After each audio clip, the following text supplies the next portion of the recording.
Sir. Good morning बच्चों। Good morning sir. जैसा good morning sir. जैसा कि आज देख रहे हैं, आज का जो टॉपिक है वो है लिपि और वर्ण।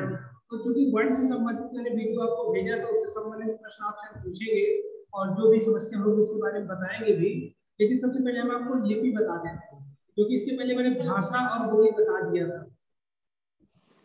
और लिपि, ये तीन चीजें पहले लेसन में है, तीनों चीजें एग्जाम में आएंगी। तो प्रत्येक से कम से कम 2-2-3 क्वेश्चन आ सकते हैं। तो लिपि के बारे में जानना बहुत जरूरी है, ठीक है। तो सबसे पहला काम आप ये कर लीजिए, सभी लोग अपना माइक म्यूट कर लें, सभी लोग अपना माइक म्यूट कर लें। अगर जरूरत होगी तो मैं कहूँगा बोलने के लिए, इससे क्या डिस्टर्ब हो जाएगा, ठीक है। सभी लोग बंद कर लें, किसी को माइक ऑन नहीं होना चाहिए। हाँ चलिए, तो बात करते हैं लिपि क्या है। तो लिपि का मतलब होता है चिन्ह। अब कैसे चिन्ह? जैसे कि मुझे बोलना है, आ बोलना है, आ ई उ, तो कुछ भी मुझे बोल रहा हूँ तो आप इसको सुन पा रहे हैं। लेकिन अगर मुझे इसको व्यक्त करना है कि आखिर कौन सा चिन्ह होगा, किसके द्वारा मैं इसको लिख सकता हूँ। मुंह से बोल तो सकता हूँ, लेकिन लिखना है मुझे, तो लिखने के लिए कुछ चिन्हों की जरूरत पड़ती है। तो उन्हीं चिन्हों को हम लिपि कहते हैं। तो कहने का मतलब, मुख से जो भी ध्वनि निकलती है, उन ध्वनियों को व्यक्त करने के लिए जिन चिन्हों की आवश्यकता पड़ती है, उन चिन्हों को हम लिपि कहते हैं, ठीक है। तो मुंह से मेरे बहुत सारी ध्वनियां निकल रही हैं, अब मुझे इनको लिखना है, व्यक्त करना है, तो किस माध्यम से व्यक्त करूंगा? लिपि के माध्यम से। तो बहुत ही आसान सी परिभाषा है, बहुत ही आसान परिभाषा है। मैं इसको लिख दे रहा हूँ, सब लोग नोट कर लेंगे।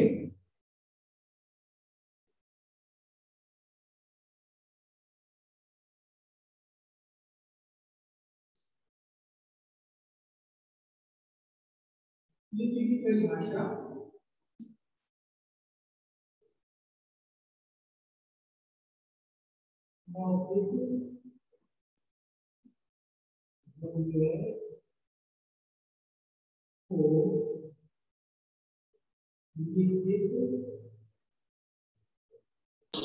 सर एग्जाम में ये सर एमसीक्यू टाइप के आएंगे ना?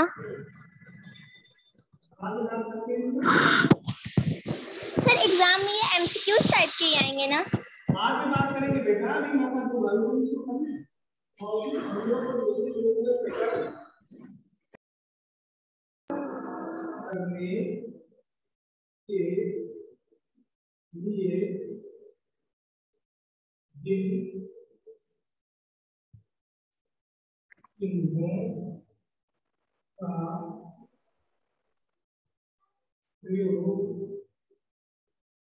किया जाता है, उन्हें लिपि कहते हैं, ठीक है। यहाँ पर हम लिखेंगे प्रमुख भाषाएं, और यहाँ हम लिखेंगे लिपियां, ठीक है। तो उस प्रमुख भाषाएं हम लिखते हैं, जैसे हम लोग हिंदी पढ़ते हैं, हिंदी लिखते हैं, तो हिंदी की लिपियां है कुछ इकट्ठा कर ले रहे हैं, हिंदी हो गई, संस्कृत हो गई, इसके अलावा मराठी जो भाषा है महाराष्ट्र की, इस सब की लिपि है देवनागरी, देवनागरी, ठीक है।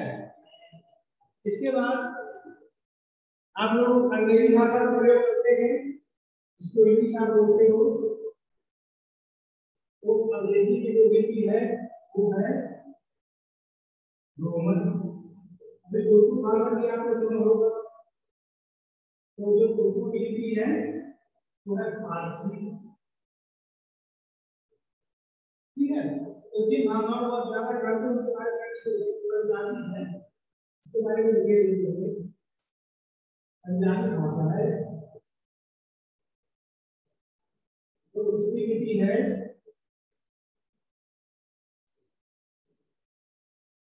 गुरु लिपि गुरु। हाँ Please give me a side.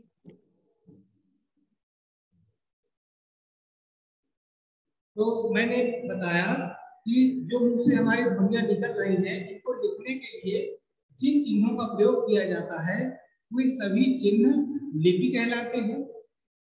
और जो प्रमुख भाषाएं और उनकी लिपियां हैं, तो जो हम हिंदी का प्रयोग करते हैं, हिंदी भाषा जो लिखी हुई है ये देवनागरी लिपि है। हिंदी, संस्कृत, मराठी हम सब देवनागरी से लिखते हैं। अंग्रेजी भाषा को रोमन लिपि में लिखते हैं, ABCD ये सब रोमन लिपि है। और उर्दू को हम लिखते हैं फारसी लिपि में, और पंजाबी को गुरमुखी में। ये कुछ प्रमुख भाषाएं और उसकी लिपियां हैं। ठीक है, तो उम्मीद है लिपि आपकी समझ में आ गया होगा। चलिए अब वर्ण हम पढ़ाएं उससे पहले पूछ लेते हैं। Please give me a side. हाँ लिखिए। सर पंजाबी को कौन सी लैंग्वेज में लिखते हैं? गुरुमुखी। पंजाबी की जो लिपि है वो गुरुमुखी है।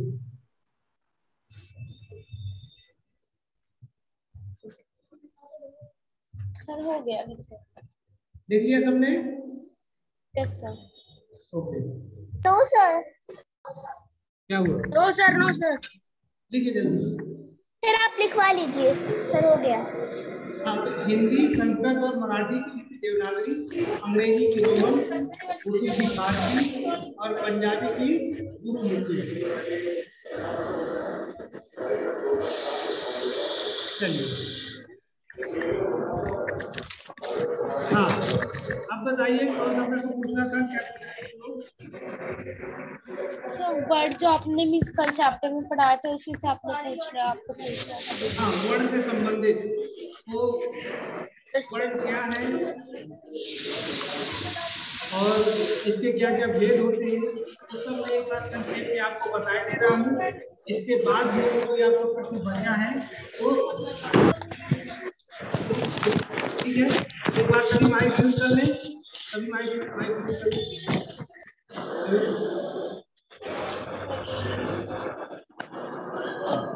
वर्षा माइक म्यूट कर बेटा। सर मेरा माइक म्यूट था।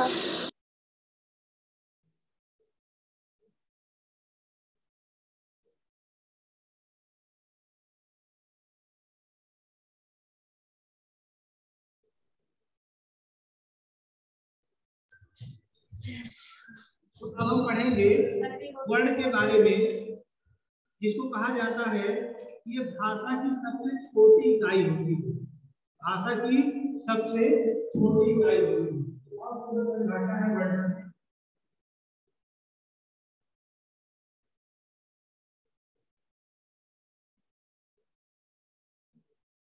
भाषा की सर मैंने भी लिखी है। सबसे छोटी इकाई वर्ण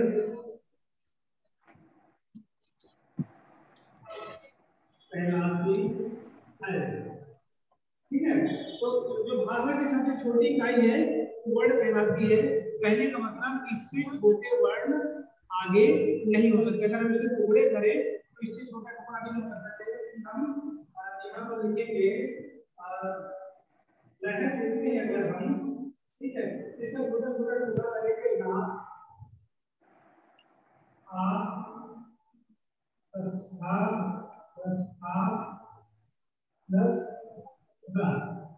इससे छोटा टुकड़ा ये मतलब सबसे छोटे टुकड़े हैं भाषा के, इससे छोटे टुकड़े नहीं होते हैं। इसी से कहते हैं भाषा की सबसे छोटी इकाई वर्ण। ये क्या है आपके वर्ण? ठीक है सर इन्हें हम लिपि चिन्हों के माध्यम से प्रकट करते हैं ना। हाँ, इन्हीं को हम लिपि के माध्यम से व्यक्त करते हैं। ये तो हमने लिखा है कि लिपियों के रूप में तेरे मुंह से हम निकल रही है, आप निकल गई, लेकिन मैं आपको कैसे व्यक्त करूँ, कैसे लिखा जाता है, तो मैंने यहाँ व्यक्त करती हूँ। तो मुंह से निकलने वाली ध्वनि भाषा होती है और उस भाषा को जिस चिन्ह के माध्यम से प्रकट किया जाता है उसको हम लिपि कहते हैं। ठीक है,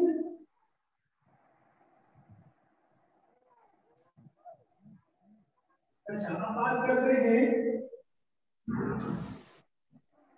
वर्णमाला की। वर्णमाला क्या है? सर वर्णों का व्यवस्थित समूह को वर्णमाला कहते हैं। बिल्कुल बिल्कुल, आप लोगों ने कक्षा उसमें छोटी कक्षा में LKG UKG में आपने पढ़ा होगा कि छोटा बड़ा छोटी बड़ी एक शुरू से पढ़ते हैं का खा गा घा अंगा क्या या ऐसे करके यहाँ तक पढ़ते हो, ये सब क्रम से रहता है ना। तो क्रम से जब वर्णों को लिख देते हैं तो वही क्या कहलाता है? वर्णमाला, यानी वर्णों का एक व्यवस्थित समूह, वर्णों का व्यवस्थित समूह वर्णमाला कहलाता है। वर्णों का व्यवस्थित समूह वर्णमाला कहलाता है।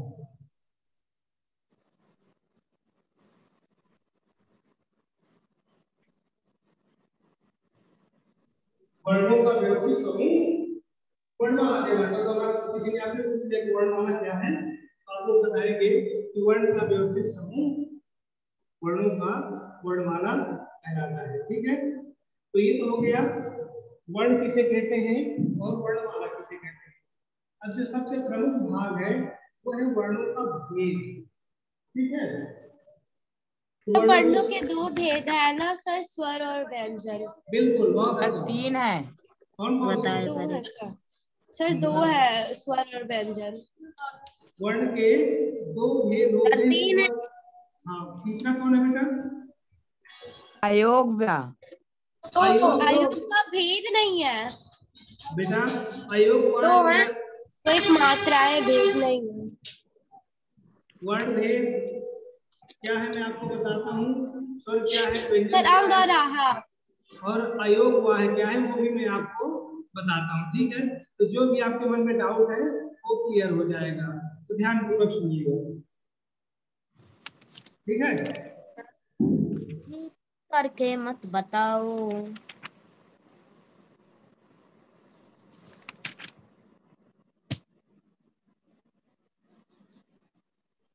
वर्ण के वेद भेद है वो मुख्यतः है। पहला भेद है स्वर, ठीक है, और दूसरा है व्यंजन। ये सर व्यंजन। पहला है स्वर, दूसरा है व्यंजन, और व्यंजन अयोग वाह क्या है उसके बारे में हम व्यंजन आयोग व अंग और आहा। हाँ सर आयोग व अंग और अंग और आहा। आहा। वो है, लेकिन वो स्वर है कि व्यंजन है गठन वो मैं बाद में बताता हूँ आपको। ठीक है, तो पहले हम जान लेते हैं स्वरों के बारे में। तो सभी लोग माइक बंद करें एक बार, वर्षा भी माइक बंद करो।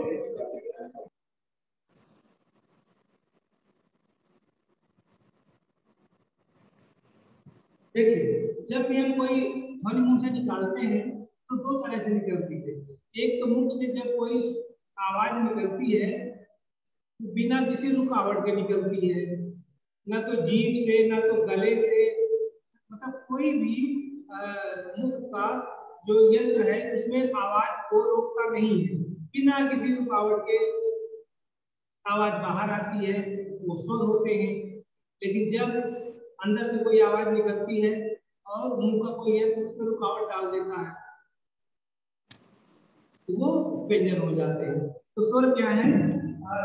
बिना किसी, जब ध्वनियां बिना किसी रुकावट के बाहर निकलती है, या हम इसको हवा बोल सकते हैं।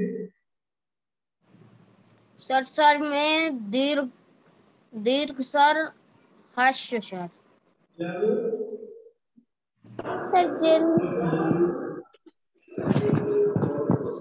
सर जिन वर्णों का उच्चारण बिना किसी ध्वनि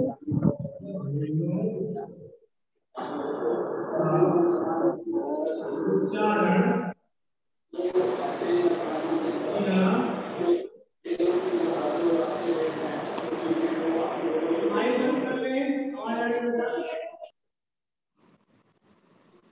ध्वनियों का उच्चारण बिना किसी उच्चारण करते समय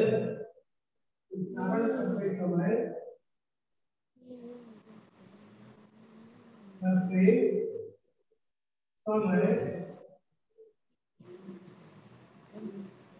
मुख से हवा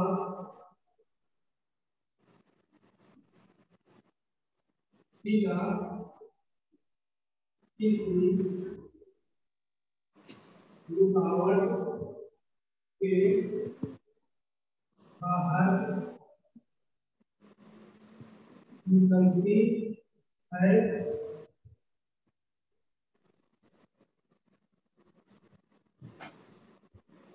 उन्हें स्वर कहते हैं।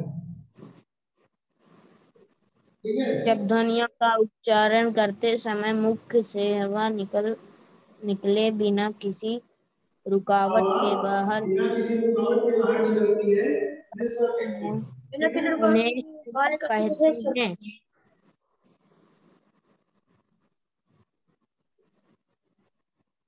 ठीक है। तो अब हम बात करेंगे स्वर के भेदों की। स्वर के 3 भेद है, हर्ष, दीर्घ और प्लुप्त। बहुत अच्छा। पहला है ये सर इसमें लिखा है सर हर्ष सर दीर्घ सर सर, हर्ष, दीर्घ और सर प्लुप्त।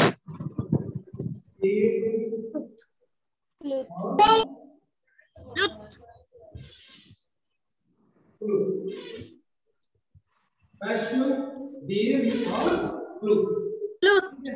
हाँ, तो इसके बारे में बात करते हैं। हर्ष क्या है? हर्ष जब हम बोलते हैं आ, ई, उ और ऋषि। बहुत कम हमें आ, ई, बोलते वक्त बहुत कम समय लगता है। सर आ, ई, उ, ओ, दीर्घ में बड़ा बड़ा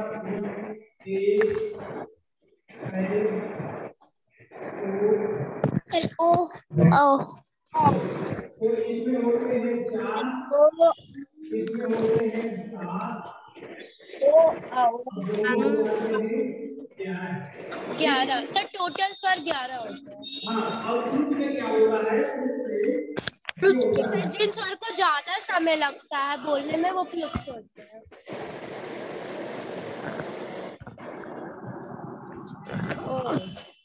ये ओम कैसे लिखा जाता है? बना हुआ है, इसको हम कह सकते हैं, यानी इसमें 3 गुना समय लगता है। हर्ष का 3 गुना समय लगता है, इसको हम फ्लूट कहेंगे। ठीक है। Yes sir. हर्ष 4 होते हैं, छोटा, छोटी, छोटा। शिवा बेटा बात नहीं, माइक बंद करो अपना।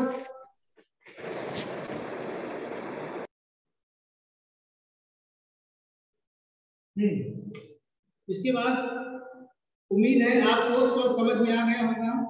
ह्रस्व स्वर 4 होते हैं, दीर्घ स्वर 7 होते हैं।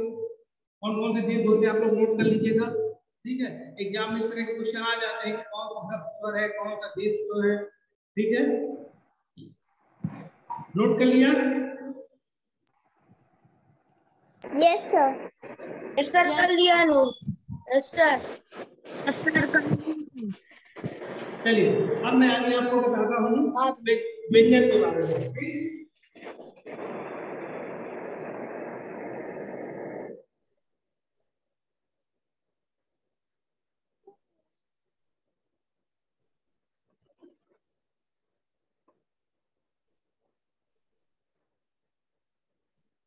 हाँ, तो दूसरा है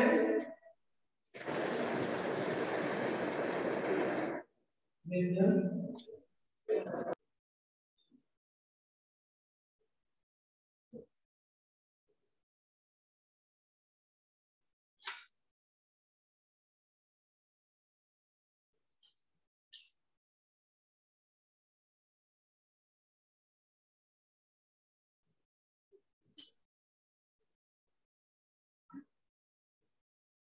जिन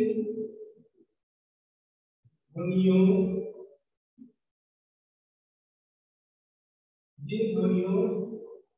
से उच्चारण करते समय मुख से निकलने वाली हवा मुख से निकलने। सर व्यंजन को सर वो ध्वनियाँ जो सर की सहायता से उच्चारी तो वो व्यंजन कहलाती है। हाँ वो भी है। सर ये भी लिख सकते हैं ना। इन ध्वनियों के उच्चारण करते समय मुख से निकलने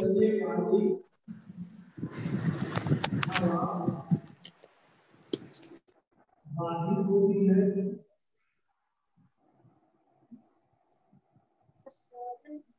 होती है। सर चिन वर्णों का उच्चारण स्वरों की सहायता से किया जाता है।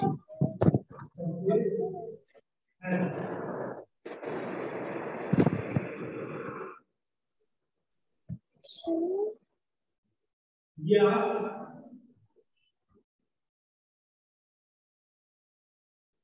स्वरों की सहायता से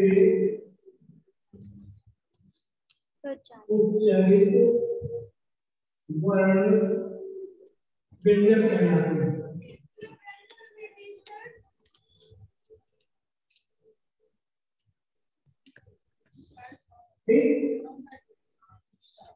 स्वरों की सहायता से उच्चारित वर्ण व्यंजन कहलाते हैं। करते समय मुख से निकलने वाली हवा बाधित होती है उन्हें व्यंजन कहते हैं या स्वरों की सहायता से उच्चारित वर्ण व्यंजन कहलाते हैं।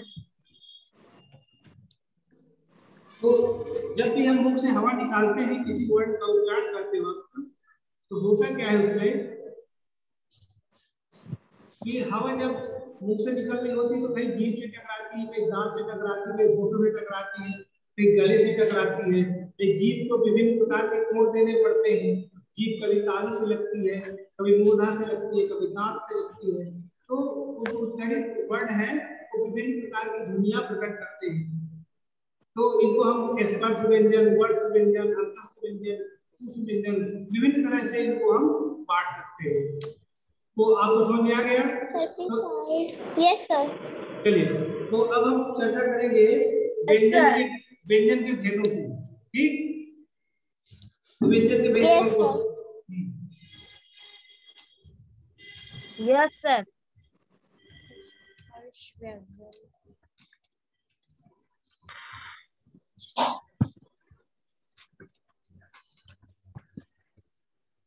सर व्यंजन के भेद से महाप्राण। इसको हम प्राण के आधार पर नहीं बताएंगे अभी, ना तो घोष के आधार पर बताएंगे। तो जो व्यंजन आपको हम बताएंगे कि केवल उच्चारण के साथ बताएंगे, उच्चारण के आधार पर। ठीक है, तो उच्चारण के आधार पर तो हैं व्यंजन के भेद आपको बताना है।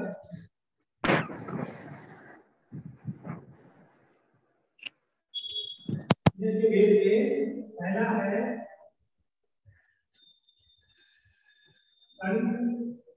दूसरा है चाणक्य, तीसरा है मूर्धन्य, चौथा है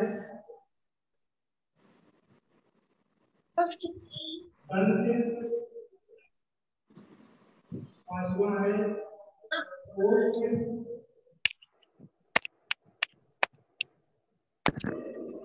और छठवां है अंतस्थ, सातवां है ठीक है।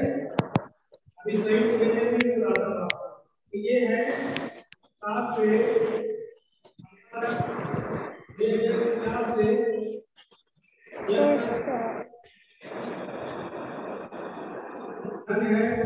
से खड़ा दस से है सात से ढाका कोष्ठ है आठ से घुमाकर अंतस्थ ज्ञान राम नाम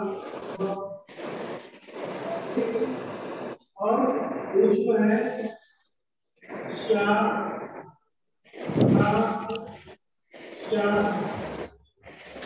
हाँ ठीक, ये ऊष्म हो गया। इसके अलावा संयुक्त है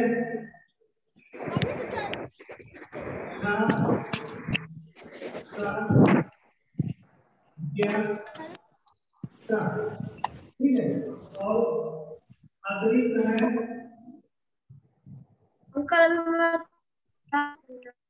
बड़ा और धा। 25 और प्रयोग हुआ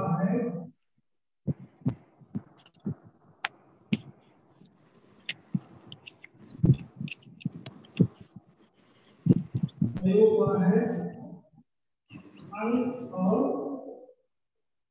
आह, ठीक है। तो ये जो टोटल होते हैं कुल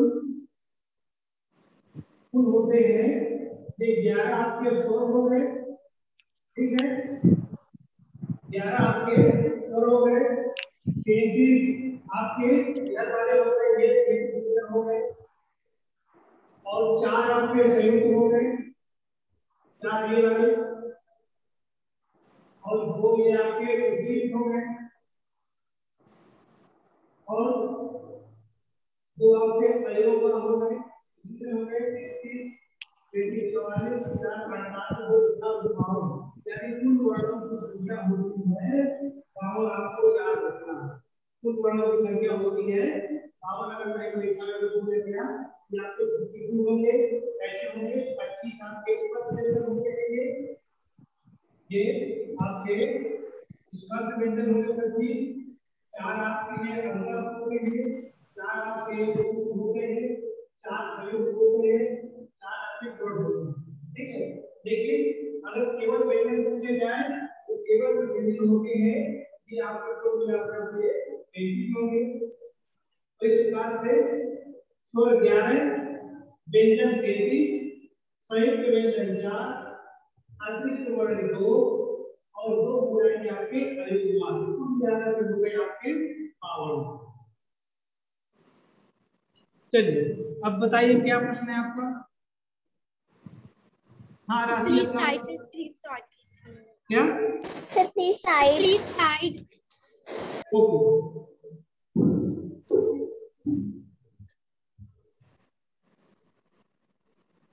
थैंक यू सर।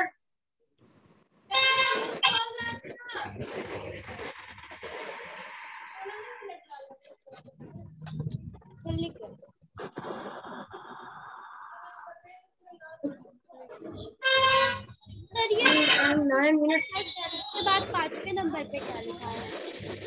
क्या सर ये 5 नंबर पे क्या लिखा है? 5वें नंबर पर ओष्ठ है, ओष्ठ, ओष्ठ, ओ आधा खटकोड़ा, ठठेरा, ठठेरा के नीचे हलन, और ये ओष्ठ है। सर ये भी है उसमें। व्याकरण में भाषा, बोली और लिपि वर्ण आएगा।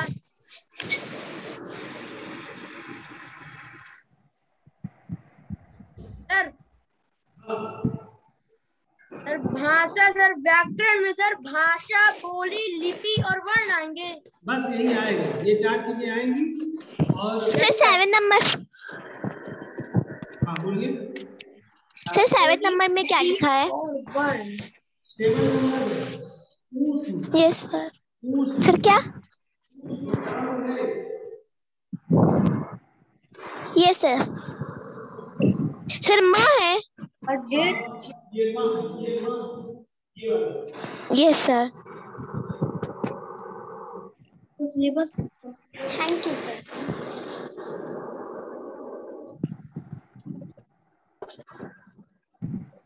ठीक है बेटा, समझ में आ गया? Yes sir. यस सर, सब कुछ समझ में आ गया है। तो अगला जो वीडियो होगा तो पूरे व्याकरण का मैं रिवीजन करवाऊंगा, और जो वसंत है उसका रिवीजन करवाऊंगा, एग्जाम पहले आपको बेसिक करवाऊंगा, फिर आगे हम बढ़ेंगे, ठीक है? ठीक है yes sir. Question answer yes sir पूछिएगा। एक बार और पढ़िएगा, अगर कहीं कोई डाउट है तो मुझे आप अगला वीडियो बताइएगा, मैं डाउट क्लियर कर दूंगा। सर कब होगा ठीक है सर। Revision test? टेस्ट बेटा शेड्यूल तो आ गया है ना आपका? यस सर 19 से है। यस सर 19 से। ये सर शेड्यूल आ गया means sir revision test Hindi का। हाँ तो सिलेबस भी आ गया है। आपका जो अगली क्लास है वो है थर्सडे को रिवीजन करवाऊंगा, आपको तैयार सर रहेगी। 19 से होंगे। और सर व्याकरण का सिलेबस क्या है? व्याकरण में भाषा, बोली, लिपि और वर्ड। लिपि और वर्ड। आज से पूरा हो गया आपके व्याकरण के। ओके सर एग्जाम कब से होंगे? 19 तारीख से है ना एग्जाम आपके? 19 तारीख से शेड्यूल आ गया। फोन में आ चुका शेड्यूल। ठीक है तो आज की क्लास बंद करें। 19 तारीख से। Yes sir.